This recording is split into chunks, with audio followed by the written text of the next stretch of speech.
एक पहले तो प्लान किया, जी, सोचा कि जब विदेशों की यूनिवर्सिटियाँ बच्चे ओलंपिक में भेजती हैं, जी, तो हमारे देश की कोई यूनिवर्सिटी ऐसा क्यों नहीं कर सकती? जब हमारी एप्लीकेशन वहाँ गई लवली स्वीट्स मतलब हलवाई के लेटर हेड पर, तो उन्होंने एप्लीकेशन उठा के फेंक दी। मैं गारंटी करता हूँ उसमें 117 में से 110 बच्चे गरीब परिवारों के हैं। जी। नमस्कार, आप देख रहे हैं लोकमत हिंदी और मैं हूं आपके साथ विशाल शर्मा। 117 देश के जो स्टूडेंट्स हैं, खिलाड़ी हैं, वो अपने देश का प्रतिनिधित्व कर रहे हैं पेरिस ओलंपिक्स में। उनकी संख्या है 117। उसमें से 24 ऐसे स्टूडेंट्स हैं जो एक यूनिवर्सिटी से आए हैं, जिसका नाम है लवली प्रोफेशनल यूनिवर्सिटी यानी एलपीयू, जिसका आप देखिए बराबर आप देखते रहते होंगे, टीवी पर एड्स आते रहते हैं। आज इसी विषय पर कि क्यों आखिर ये बहुत बड़ा एक विषय है कि 117 स्टूडेंट जितने टोटल जा रहे हैं उसमें से 24 क्यों आखिर एलपीयू से आए हैं, उसी पर बात करने के लिए आज हमारे साथ एलपीयू के फाउंडर डॉक्टर अशोक मित्तल साहब हैं। अशोक मित्तल साहब, आपका बहुत बहुत स्वागत है। नमस्कार। कैसे हैं सर? लोकमत को मेरी शुभकामनाएं। जी सर, आपसे समझना चाहेंगे, पहली प्रतिक्रिया आप दीजिए कि ओलंपिक्स में जो तीन अभी हम लोगों ने तीन मेडल जीत लिए हैं सर। स्वप्निल ने जीत लिया है सिल्वर कांस्य पदक, मनु भाकर ने जीत रखा है, सौरभजीत सिंह ने जीत रखा है। सबसे पहले आप इन पर प्रतिक्रिया दीजिए, उसके बाद आपसे जानना चाहेंगे कि आखिर क्यों इतने स्टूडेंट्स ओलंपिक्स में एलपी यूनिवर्सिटी से आ रहे हैं। पहले तो मैं देश के जो ये तीनों महान प्लेयर हैं, सर। जिन्होंने देश के लिए मेडल्स लेके आ चुके हैं अभी तक हमारे ओलंपिक के लिए, उनको मैं बधाई देना चाहूँगा। जी। और हम सबको, पूरे देश को उन पर मान है, सम्मान है कि वो देश के लिए मेडल लाए। जी। और ख़ास तौर पे मनु जी जो 2 मेडल लेके आई हैं, जी। वो देश की पहली महिला हैं, पहली खिलाड़ी हैं जी। जो एक ही ओलंपिक में 2 मेडल्स लेके आई हैं। तो मैं उनको और उनके परिवार को जी। और पूरे देश को जी। इसके लिए बधाई दूँगा। जी। सर, आपसे समझना चाहेंगे कि क्या कारण है? बहुत ऐसे लोग हैं जो बहुत ट्राई करते हैं कि देश का प्रतिनिधित्व करें। आप समझ सकते हैं कि ये कितना बड़ा प्रेस्टीज इश्यू होता है, राष्ट्र के गौरव की बात होती है, स्वाभिमान की बात होती है कि हाँ, हम अपने देश का प्रतिनिधित्व कर रहे हैं, पेरिस जैसे ओलंपिक्स में जा रहे हैं। तो क्या वजह है सर? आपसे ये वो इंग्रीडिएंट्स जानना चाहते हैं कि क्यों एलपीयू इतने संख्या में स्टूडेंट्स प्रोड्यूस कर रहा है, जो इतने अच्छे काबिल हैं कि पेरिस ओलंपिक्स में जाकर उनका रिप्रेजेंटेशन कर पा रहे हैं? देखिए, हमारे 24 बच्चे हैं जो पेरिस ओलंपिक में गए हैं, जी। तो वो पूरे देश में जितने खिलाड़ी गए हैं उसका 21% बनता है। जी। और यदि हम दुनिया में जाएं, स्टैनफोर्ड यूनिवर्सिटी ही एक ऐसी यूनिवर्सिटी है पूरी दुनिया में जी। जिन्होंने लवली प्रोफेशनल यूनिवर्सिटी से ज़्यादा खिलाड़ी भेजे हैं। जी। तो उस दिशा से हम दुनिया में नंबर 2 पर है जी। किसी भी यूनिवर्सिटी के द्वारा खिलाड़ी जी। भेजने में। जी। तो इसका श्रेय एलपीयू की पूरी मैनेजमेंट को, पूरे स्टाफ को, पूरे स्टूडेंट्स कम्युनिटी को जाता है जी। कि तीनों ने मिलके जी। एक पहले तो प्लान किया, जी। सोचा कि जब विदेशों की यूनिवर्सिटियां बच्चे ओलंपिक में भेजती हैं, जी। तो हमारे देश की कोई यूनिवर्सिटी ऐसा क्यों नहीं कर सकती। जी। मैं 2010 में अपने बेटे को छोड़ने गया था यूएसए में स्टडीज के लिए, जी। यूपेन यूनिवर्सिटी में। तो वहाँ जाके समझ आया कि वहाँ से यूनिवर्सिटियों से ही बच्चे आमतौर पे ओलंपिक्स में जाते हैं। जी। तो वो सोचा कि हम भी उस दिशा में प्रयत्न करें, प्रयास करें। जी। फिर वापस आके हमने एक पूरी लॉन्ग टर्म स्ट्रेटेजी बनाई, जी। और जिसमें सोचा हम कैसे कैसे अपने बच्चों को ओलंपिक्स में या वर्ल्ड चैंपियनशिप गेम में भेज पाएंगे। जी। हमने इंफ्रास्ट्रक्चर तैयार किया, जी। हमने फैसिलिटीज़ तैयार की, बच्चों को स्कूलों में जाके या जो छोटी छोटी एकेडमीज चलती हैं हमारे देश में, बहुत अच्छा काम करती हैं वो, जी। उनमें जाके बच्चों में जहाँ प्रतिभा थी जी। उनको लिया हमने, उनको ऑफर दिया कि आप हमारी यूनिवर्सिटी में आइए, जी। हम आपको पढ़ाई भी मुफ्त करवाएंगे, स्टे भी मुफ्त देंगे, फूड भी देंगे, इंस्ट्रूमेंट्स भी देंगे, खेलने की फैसिलिटीज़ भी देंगे, जी। प्लस जो जो भी ज़रूरत पड़ेगी कोई ट्रेनिंग देने की वो यूनिवर्सिटी प्रोवाइड करेगी। जी। उन बच्चों ने, उन बच्चों के अभिभावकों ने हम पर फेथ किया, विश्वास किया। जी। तो ऐसे तकरीबन 1100-1200 बच्चे हमारे यूनिवर्सिटी में हर साल फुल स्कॉलरशिप पे और स्कॉलरशिप पे जी। पढ़ रहे होते हैं। जी। तो ऐसे हमने शुरू किया। तो जो पीछे ओलंपिक रहा 2020 का, जो कि 21 में हुआ था, जी। उसमें हमने 13 बच्चे भेजे थे, जी। वो भी मेडल लेके आए, जिसमें नीरज चोपड़ा भी थे, जी। बजरंग पूनिया भी थे, हॉकी के 7 बच्चे थे, जी। उस टाइम के हॉकी के कैप्टन भी थे। जी। और वो सिलसिला जारी रहा और उसमें अच्छे रिजल्ट्स आए। उसके बाद हमने एशियन गेम्स में अपने 40 बच्चे भेजे जी और उन 40 बच्चों में 4 ब्रॉन्ज आए, 4 सिल्वर आए, 4 गोल्ड मेडल आए जी और अब हमने 24 बच्चे भेजे। जी तो वो जो हमने सीखा, समझा और अपने आप को साथ-साथ इम्प्रूव किया, जी उसकी ये वजह है कि आज हम 24 बच्चे सक्सेसफुली जी ओलंपिक में भेज पाए। फ्रॉम और इसके थर्ड इसके अलावा 8 बच्चे पैरा ओलंपिक में भी हैं, वो भी अलग है। जी वो अभी हम बात जी शुरू नहीं की अभी तक हमने। अगर उसको परसेंटेज वाइज अगर देखें सर तो 13 बच्चे आपने 21 में भेजे थे और अब 24, तो यानी बहुत ही अच्छी ग्रोथ देखने को हाँ, मिल रही तकरीबन डबल। है। जी अशोक सर, आपसे हम समझना चाहेंगे कि इसके पीछे की कहानी क्या है। अशोक मित्तल साहब के मन में ये जो ब्रेन चाइल्ड है, ये क्यों आया कि एलपी यूनिवर्सिटी को बनाया जाए। यूनिवर्सिटी की तरफ हम आपका रिसर्च कर रहे थे, उसमें हमने पाया कि उसमें आपको ये भी सब सुनना पड़ा कि हलवाई का बेटा डिग्री कैसे बांटेगा। ये पूरी कौन सी कहानी है सर, इसको भी अगर आप समझा पाए तो प्लीज बताएं। ये हम लोग 2001 में एजुकेशन सेक्टर में आए, जी हमने बिजनेस स्कूल शुरू किया। जी वो हमारा जो बिजनेस स्कूल था, ये बिजनेस कॉलेज था, वो एक सरकारी यूनिवर्सिटी से एफिलिएटेड था, Punjab technical university. Punjab technical university से। जी तो हम पढ़ाए, उसमें रिजल्ट्स हमारे बहुत अच्छे आए, जी हमने पहले वर्ष में ही टॉपर बच्चे आए, सब कुछ ठीक हुआ। जी लेकिन बच्चों की जब प्लेसमेंट की बात आती थी तो वो हो नहीं पाती थी इतनी जी अच्छी।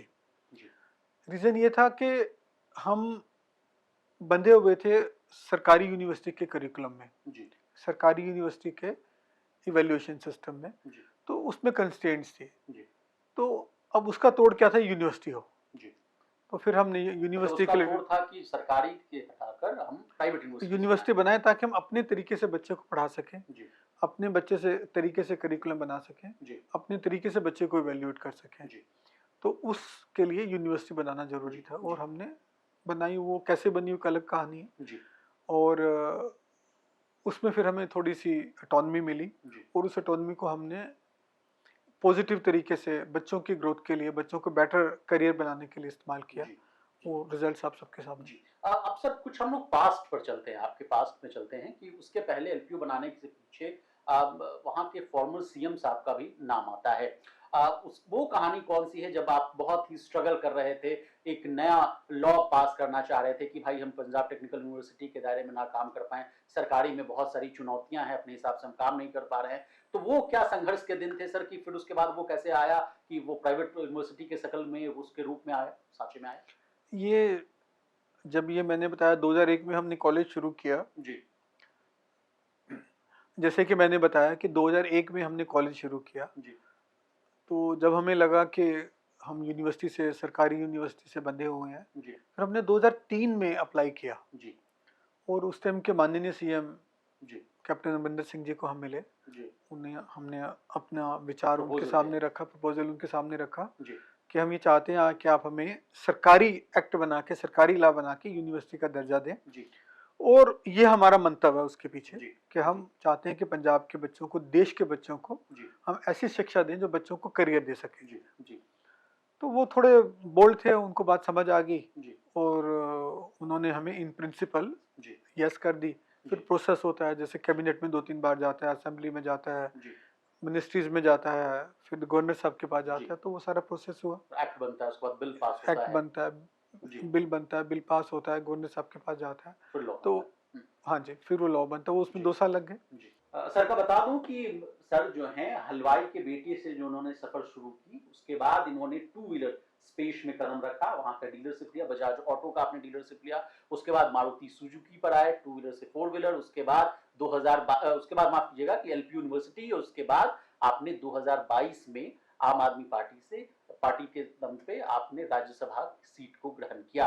तो ये पूरा ट्रांजिशन आपसे समझना चाहेंगे सर, क्योंकि एज अ बिजनेस चैनल हम आपसे ये भी समझना चाहेंगे, हमारे व्यूअर्स देखना चाहेंगे कि कैसे कोई आदमी, कोई दूसरा अशोक मित्तल अगर बनना चाहे, कोई भी लोग आगे अपने जीवन में अग्रणी बनना चाहे, तो उनको क्या करना चाहिए, what should be the dos and the don'ts to become a good businessman, to trade in the businessman, to do everything. तो हलवाई वाला बेटे से आप अगर प्लीज कहानी की, रोचक कहानी से शुरुआत करें तो बहुत बेहतर हो। हाँ, धन्यवाद जी। पहले कोई दूसरा अशोक मित्तल बनना चाहे, मैं समझता हूँ अशोक मित्तल इतना बड़ा नहीं है कि कोई दूसरा अशोक मित्तल बनना चाहे। जी हमारे इस देश में बहुत लोग ऐसे हैं, जी बहुत टैलेंट है हमारे देश में जी और बहुत लोगों ने बिना कुछ होते हुए भी अपनी ज़िंदगी की शुरुआत की और बहुत सफलताएं हासिल की हैं। जी चाहे वो बिजनेस के क्षेत्र में हो, एजुकेशन में हो, स्पोर्ट्स में हो, जी फिल्म इंडस्ट्रीज में हो, पॉलिटिक्स में हो, तो जी भरे पड़े हैं लोग हमारे देश में। हमारे देश की कहानी ये है। जी आप कुछ भी किसी भी सफल इंसान को देखेंगे तो आपको एक स्टोरी, एक कहानी उसमें से मिल जाएगी। जी जहाँ तक मेरा सवाल है कि मेरे फादर साहब पहले डिफेंस कॉन्ट्रैक्टर होते थे। जी वो छोड़ के वो मिठाई के बिजनेस में, हलवाई के बिजनेस में 1961 में आए जी और शुरू किया, और रोचक तरीके से उन्होंने डिफरेंट तरीके से शुरू किया और वो कामयाब हुए। जी उसके बाद जब मैं एंटर किया बिजनेस में 1991 में, तो मैंने फिर कोशिश की बजाज ऑटो की डीलरशिप जी, ट्राई जी। करने की, और ट्राई किया। और सर उसके बजाज ऑटो आपको यहाँ रोकना चाहेंगे। बजाज ऑटो का भी एक बड़ा दिलचस्प कहानी है। आप गए थे पुणे और उस समय लेट राहुल बजाज साहब जो मालिक हुआ करते थे उनसे आपकी मुलाकात हुई, फिर बीच में कोई बड़े उद्योगपति को मिल गया था डीलरशिप, उसके बाद वो कहानी थोड़ा मुझे बताइए। लगता है वो काफी आ चुकी होगी, पर आप चाहते हैं तो मैं दोबारा बता देता हूँ जी आपके कि देखो, हम हलवाई थे जी और उस जमाने में जो ऑटो डीलरशिप होती थी हाईली हाईली प्रेस्टिजियस होती थी। जी तो वो आमतौर पे उन्हीं लोगों को मिला करती थी जो पहले ऑटोमोबाइल में थे। तो हम तो नहीं थे, हम तो हलवाई थे। तो जब हमारी एप्लीकेशन वहाँ गई लवली स्वीट्स मतलब हलवाई के लेटर हेड पर, तो उन्होंने एप्लीकेशन उठा के फेंक दी, जीएम साहब ने उनके, जी इस कमेंट के साथ कि हमारी डीलरशिप इतनी नीचे चली गई है कि हलवाई अप्लाई करने लग गए हैं। जी तो समहाउ वो लोग विजिट करने आए जिसमें हमारा नाम शामिल नहीं था। हमने अपने किसी मित्र से जो कि बजाज के डीलर थे पटियाला में, उनसे कह के जबरदस्ती एक विजिट करवा दी। जी तो विजिट की, वो हमसे मिले, उस दौरान इतने इम्प्रेस हुए तो उन्होंने हमें पुणे इंटरव्यू के लिए श्री राहुल बजाज से इंटरव्यू के लिए बुला लिया। जी वहाँ इंटरव्यू के 2-3 नीचे प्रोसेस हुए, एंड में श्री बजाज साहब के पास गए। जी तो उन्होंने, जब हम मिल रहे थे तो बोला कि अशोक जी, हम डीलरशिप तो किसी और को दे चुके हैं जो बाहर बैठे हैं। जी वो बहुत बड़े डीलर थे ऑटोमोबाइल के उस जी जमाने के, जी मैं नाम नहीं लूंगा स्टेज जी पर। जी दे चुके हैं, पर आप चाहो तो हम आपको तीसरी, मतलब एक पहले था एक वो और हम, तीसरी डीलरशिप दे सकते हैं जी क्योंकि हमें आपका काम भी अच्छा लग रहा है। जी तो हमने कहा जी बिल्कुल, हम तो तीसरी दें चौथी दें, हम तो तैयार बैठे हैं, आपको काम करके दिखाएंगे जी और आप साल बाद मैं दोबारा आऊंगा आपके पास किसी जी और शहर की डीलरशिप लेने के लिए। ओके तो he felt impressed, I think so. Okay तो फिर उन्होंने मुझे बताया कि नहीं, हम आपको दूसरी डीलरशिप ही दे रहे हैं, ओके और जो बाहर बैठे हैं उनको मैंने किसी और शहरों में अकोमोडेट कर लिया है ओके क्योंकि उनकी सिफारिश थी। ओके ओके तो इस ऐसी वजह, कहानी है सर। ऐसी फिर कहानी है। टू व्हीलर से जो ट्रांजिशन है फोर व्हीलर का, मारुति सुजुकी का, वो क्या कहानी है? उसको मैं बहुत ज्यादा बड़ी बात नहीं मानता, ओके क्योंकि बजाज में तब हमने तक आप स्टैब्लिश हो चुके थे। एस्टैब्लिश हो चुके थे, बजाज में हमने नाम पैदा कर लिया था, कुछ जी प्रोडक्ट रेंज में हम हिंदुस्तान में नंबर 1 भी बन गए थे। ओके तो वो देखते हुए मारुति ने दे दी, ओके तो ओके वो बड़ी अचीवमेंट नहीं कहूंगा मैं। मतलब सर आप हलवाई की दुकान से जो बजाज ऑटो, उसके बाद मारुति सुजुकी के डीलरशिप, उसके बाद एलपीयू, मुझे जहां तक, अगर गलत होगा तो मुझे आप करेक्ट कीजिएगा, आईआईटी दिल्ली जो है 400 एकड़ में बना हुआ है, उससे कहीं ज्यादा, 1.5 गुना अगर ज्यादा मैं देखूं तो 600 एकड़ में एलपीयू बना हुआ है। आपने इसका सफल बहुत अच्छी यूनिवर्सिटी के रूप में बना दिया है। 50 देशों से स्टूडेंट्स यहाँ आकर पढ़ रहे हैं। लगभग हर एक स्टेट से एक लड़का अगर है, अगर कहा जाए तो एलपीयू का ही स्टूडेंट माना जा रहा है। मेरा नेक्स्ट सवाल है सर कि then what is the next, what is the way forward for doctor Sukh Mittal? अब आप किन सेक्टर्स को देख रहे हैं? क्या ईवीज में आपका ध्यान है, सेमीकंडक्टर्स में ध्यान है, या कुछ और फ्यूचर आप टेक्नोलॉजीज पर काम करना चाह रहे हैं? क्योंकि अभी हम बात यूनिवर्सिटी की कर रहे हैं, जी तो जहाँ तक यूनिवर्सिटी में हम ग्रोथ की बात है, मैं बताना चाहूँगा जी जैसे कि एक स्पोर्ट्स सेगमेंट में हम काम कर रहे हैं। जी इसके अलावा हम रिसर्च को और बढ़ाने के लिए काफ़ी ज़्यादा काम ओके कर रहे हैं। यूनिवर्सिटी के अंदर ही बच्चों में जी हम चाहते हैं वो जॉब सीकर ही ना बने, वो जी जॉब क्रिएटर भी बने, गिवर बने। जॉब गिवर बने, जॉब जी क्रिएटर्स बने। तो जी उसके लिए हम एंटरप्रेन्योरशिप पे काफ़ी काम कर रहे हैं यूनिवर्सिटी ओके के अंदर, इनोवेशंस पे काफ़ी काम कर रहे हैं, जी यूनिवर्सिटी की रैंकिंग और एक्रीडिटेशंस को लगातार बढ़ाने पर काफ़ी काम कर रहे जी हैं।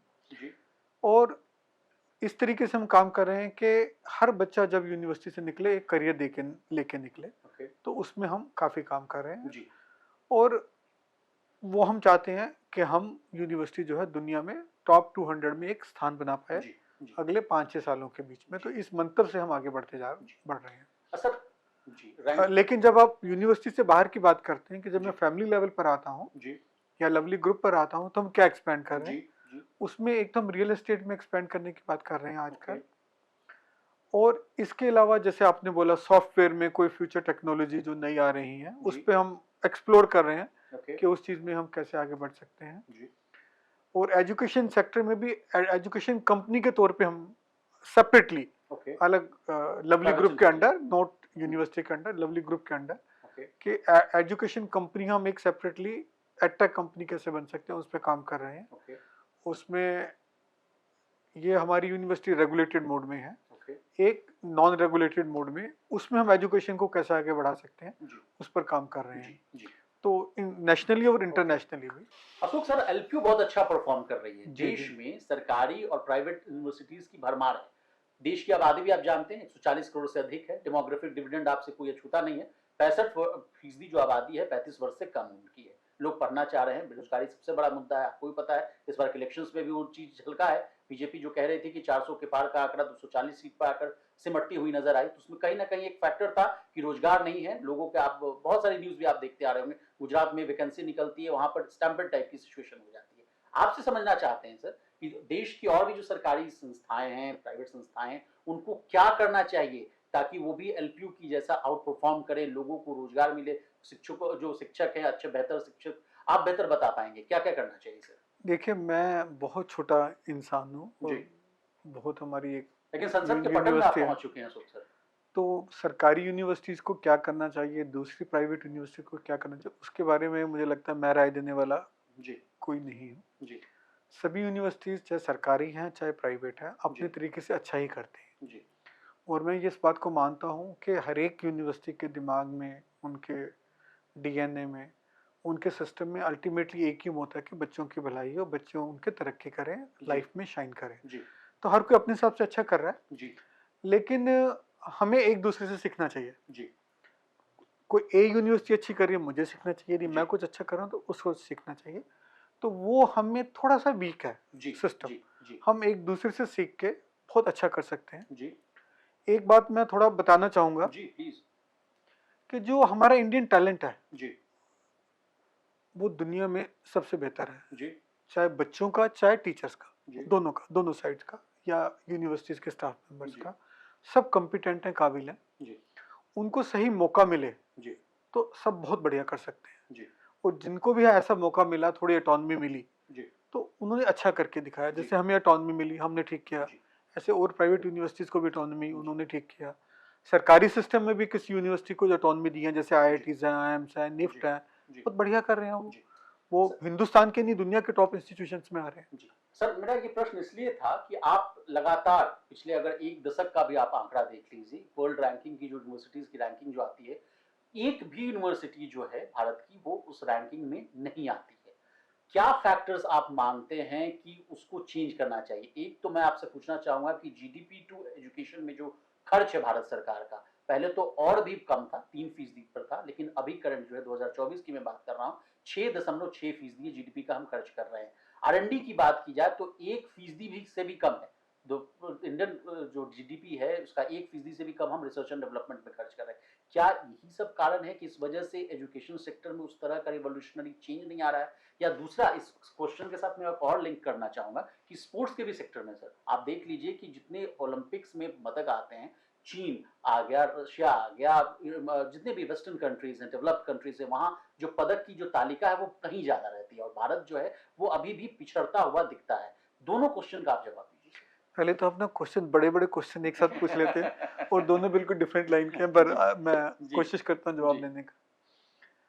देखिए, जो पहले रैंकिंग्स की बात है या एक्रीडिशंस की बात है कि हम टॉप 200, जो हम टाइम्स हायर एजुकेशन रैंकिंग को एक गोल्ड स्टैंडर्ड मानते हैं कि उसमें हम 200 में नहीं है। उसमें जनरली जो उनकी रैंकिंग है वो रिसर्च रैंकिंग पे काफ़ी बेस्ड होती है कि रिसर्च में आपकी क्या आउटकम है, उस पर तकरीबन 2/3 वेटेज उसकी होती है। उसमें पहली बात, भारत थोड़ा सा गरीब देश है, जैसे हम कम खर्च कर पाते हैं अपना रिसर्च कंपोनेंट पे, उन चीज़ों पर।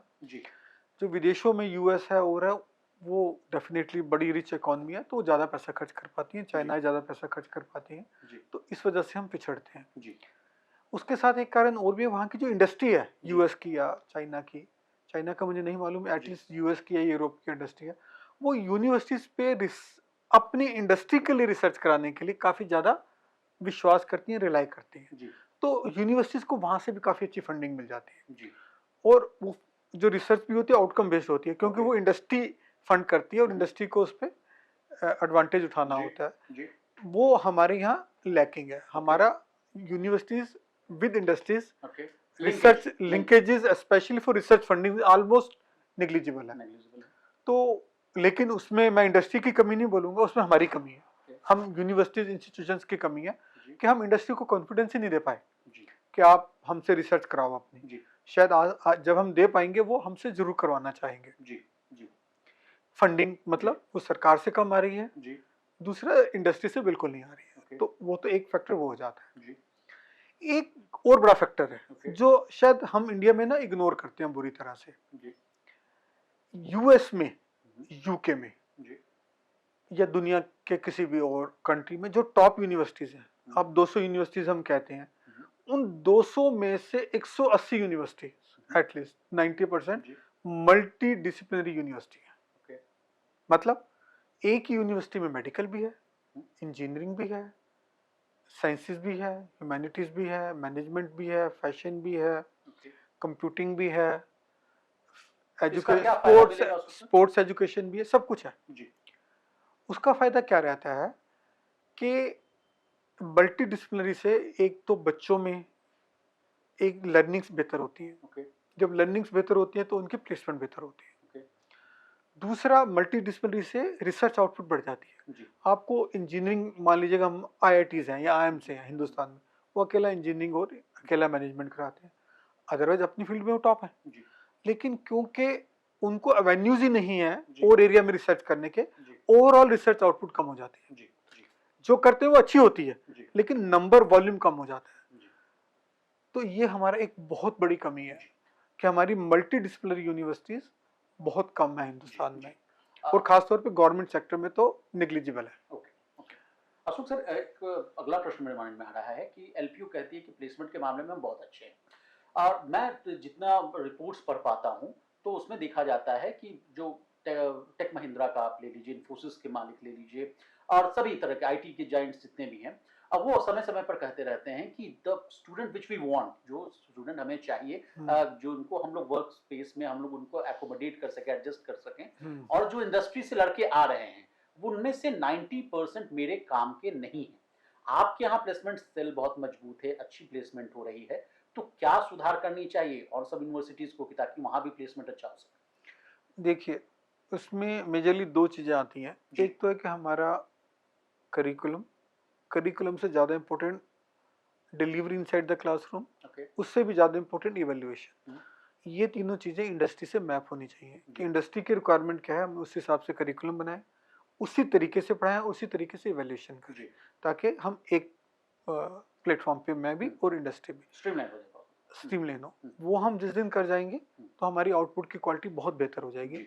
जब मैं बात करता हूँ मीन्स हम सभी मिलके, सभी यूनिवर्सिटी, सभी कॉलेजेस, तो एक तो ये चीज आ जाती है। दूसरा आपने कहा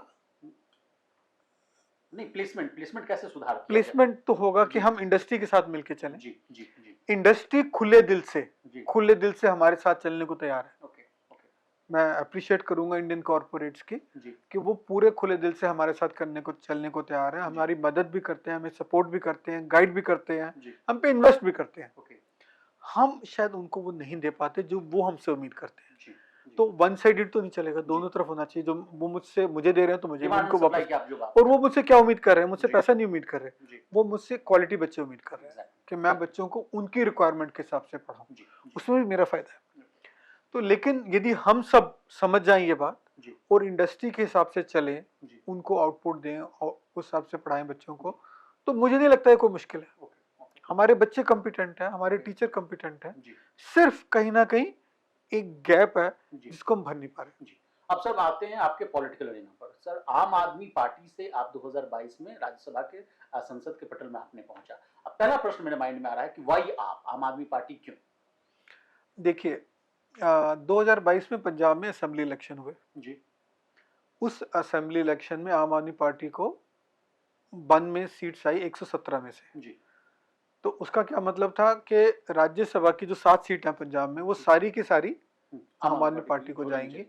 और वो पंजाब में कुछ ऐसा सिस्टम है, आमतौर पे राज्यसभा की सीट हर स्टेट में 2-2 साल बाद वन थर्ड जी। करके आती है, पर पंजाब में 100% सीट एक साथ ही आती है। ओके। तो उनके पास 7 सीट्स एक साथ ही आ गई।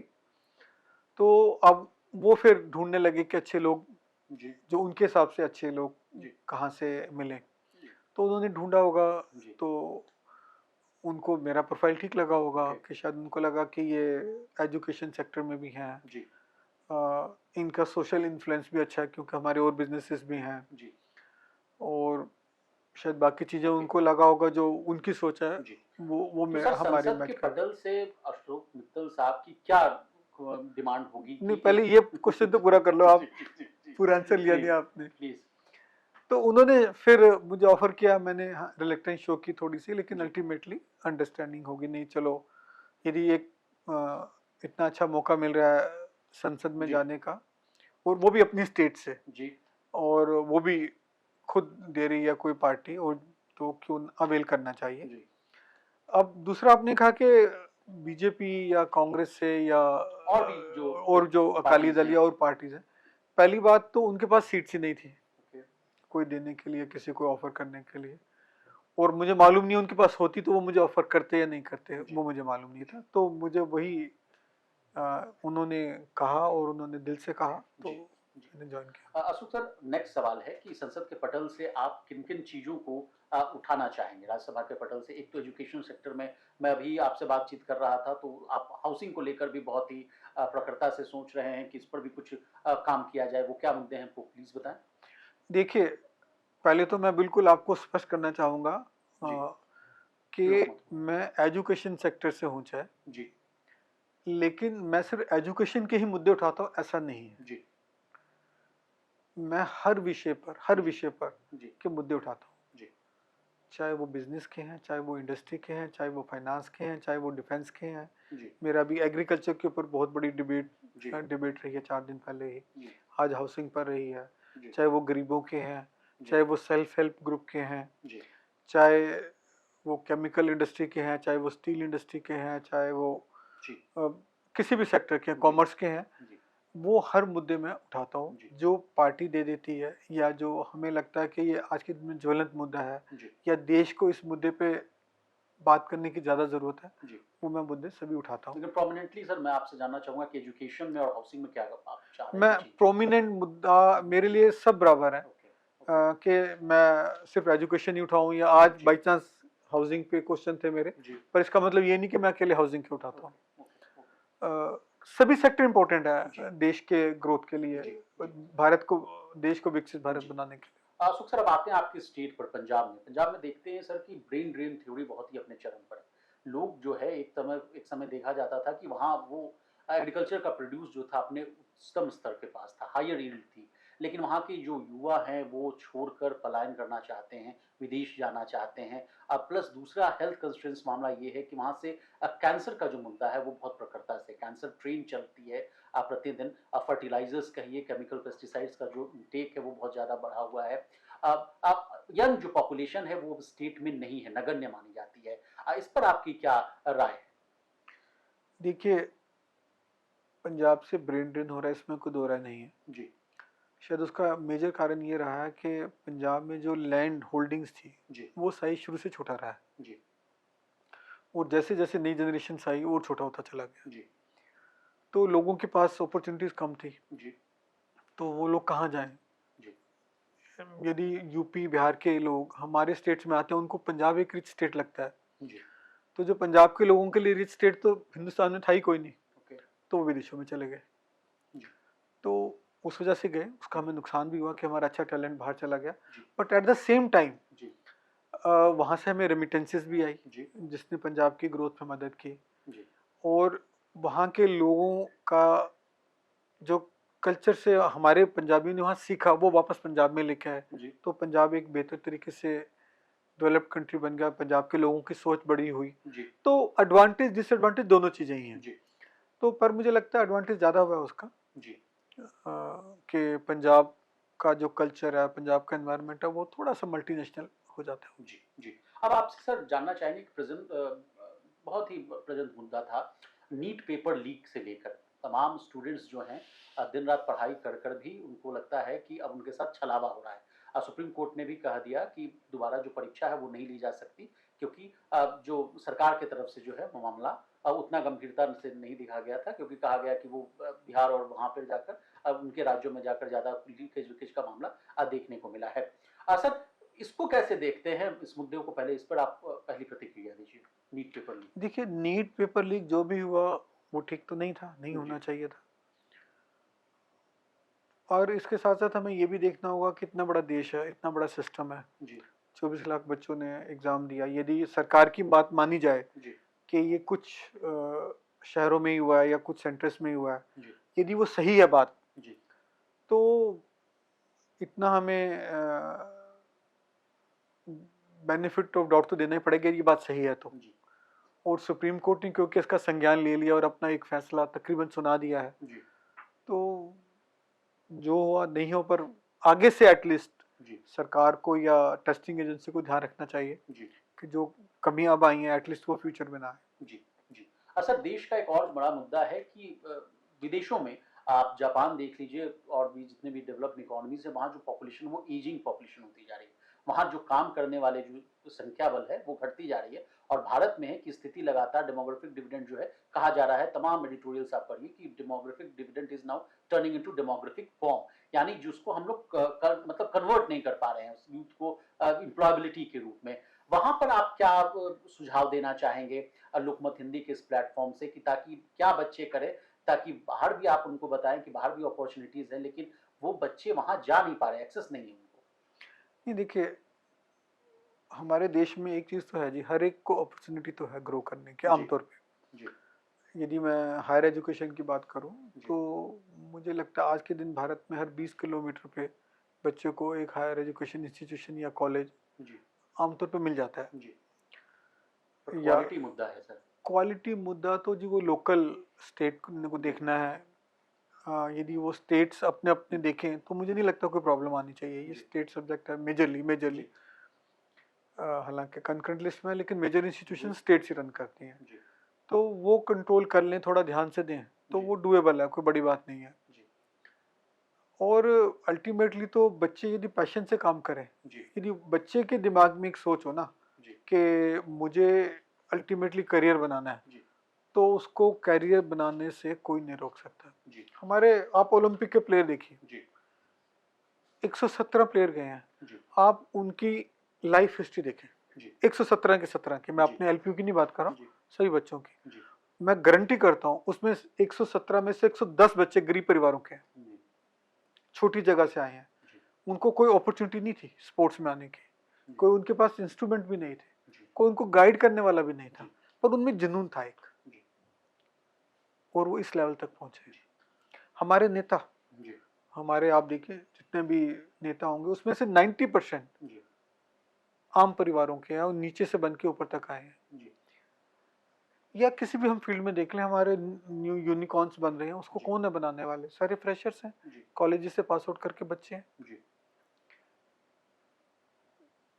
फिल्म इंडस्ट्री में देख लें आप, जी बहुत कम लोग होंगे जो ऊपर हाइट्स पे गए हैं जो सेकंड जनरेशन के थे। जी आमतौर पे फर्स्ट जनरेशन वाले ही ज्यादा अच्छा कर रहे हैं जी जो फिल्म इंडस्ट्री। मतलब एग्जाम्पल के तौर पे जी क्रिकेट में देख लें आप, कहीं देख लें आप, जी तो बच्चों में उनमें क्या था? उनमें सिर्फ जुनून था। जी तो यदि हमारे देश के बच्चों में, यूथ में जुनून हो, जी तो उनको ऊपर जाने से, शाइन करने से कोई नहीं रोक सकता। सर, चूंकि अब शो आजकल तो जी यदि मान लीजिएगा आपके घर के आसपास कॉलेज अच्छा भी नहीं है, ऑनलाइन मोड में इतनी अपॉर्चुनिटीज है, जी हर एक के पास इंटरनेट है, हर एक के पास मोबाइल है, लैपटॉप है, तो बच्चा उससे पढ़ सकता है। जी। सर, चूंकि अब शो को वाइंड अप करेंगे, अंतिम सवाल, चूंकि आपको एज अ बिजनेस एक बहुत ही अच्छा सफल बिजनेसमैन के रूप में भी देखते हैं लोग, अंतिम सर मूल मंत्र क्या होना चाहिए अगर एक सफल बिजनेस को रन करना हो, या किसी को लग रहा है कि मैं बिजनेस के जरिए ही आगे जीवन में सफल होना चाहता हूँ, उसके लिए आपका क्या मूल मंत्र होंगे? देखिए, जो मैं फॉलो करता हूँ मैं वो बता सकता हूँ, जी बाकी हर एक के लिए अलग हर हर तरीके चीज़ का डिफरेंट हो सकती है, जी क्योंकि हर एक का सफलता का राज अलग अलग हो सकता है। हम ये कहते हैं हमेशा अपने ग्रुप में, शुरू से मेरे फादर साहब ने ये सिखाया था जी कि you must pay back more than you are paid for. मतलब कि यदि आपको कोई 100 रुपये पे करा किसी का सर्विस के या किसी प्रोडक्ट्स के, आप उसको 110 रुपये की सर्विस या प्रोडक्ट दो, जी बेटर दो उसको जो वो आपसे मांग रहा है, जी तो आप आगे बढ़ेंगे, सक्सेसफुल होंगे। ओके जब मैं ये बात करता हूँ तो क्वालिटी सब कुछ बीच में आ जाता है। ओके तो हम लवली ग्रुप इसी फिलॉसफी पे चलता है और आगे बढ़ता है। जी और अभी तक जनता ने, लोगों ने, हमारे शुभचिंतकों ने, हमारे क्लाइंट्स ने, हमारे बच्चों ने, बच्चों के अभिभावकों ने हमें जी इस पे हमें सपोर्ट किया जी। और आज हम आपके और सामने। जाते जाते सर एक अंतिम सवाल कि lovely professional university, lovely sweet house, ये सब में लवली वर्ड जो है बड़ा कॉमन आ रहा है, इसका क्या राज है सर? इसके पीछे की कहानी जरा बता दें। अब ये मैं कहानी तो आपको सबसे पहले पूछनी चाहिए थी। जी, अंत में बता दें। आखिर में पूछेंगे ये लवली। जैसे मैंने शायद बताया आपको, 1961 में मेरे फादर साहब डिफेंस बिजनेस छोड़ के सिविल बिजनेस में आए जी और उन्होंने ये मिठाई का काम शुरू किया। जी तो उनके एक शुभचिंतक थे जिनकी वो जनरल चौधरी करके, तो जी वो उनसे मिलने गए, पूछा कि हम बिजनेस शुरू करें, क्या नाम रखा जाए। जी तो जनरल चौधरी की शायद ग्रैंड डॉटर का नाम लवली था, तो जी बाई चांस वो गुजर रही थी, जी तो उन्होंने उसका आवाज़ दी रूटीन में लवली, हम्म, तो साथ ही बोले कि आप लवली नाम रख दो। तो ये नाम मेरे फादर साहब ने वहाँ से लिया था और जी। उन्होंने ये शुरू किया और था। वो कंटिन्यू होता चला जाता वो है। कंटिन्यू होता चला जा रहा है और वो एक ब्रांड बन गया है, जी क्वालिटी का एक सिनोनिम्स बन गया वो। जी जी। बहुत शुक्रिया मित्तल साहब, आपने अपना कीमती समय लोकमत हिंदी को दिया। Thank you. तो इसी तरह देश और दुनिया और बिजनेस जगत से जुड़ी तमाम ताजा तरीन खबरों के लिए बने रहिए हमारे साथ और देखते रहिए Lokmat. Thank you sir. Thank you. नमस्कार।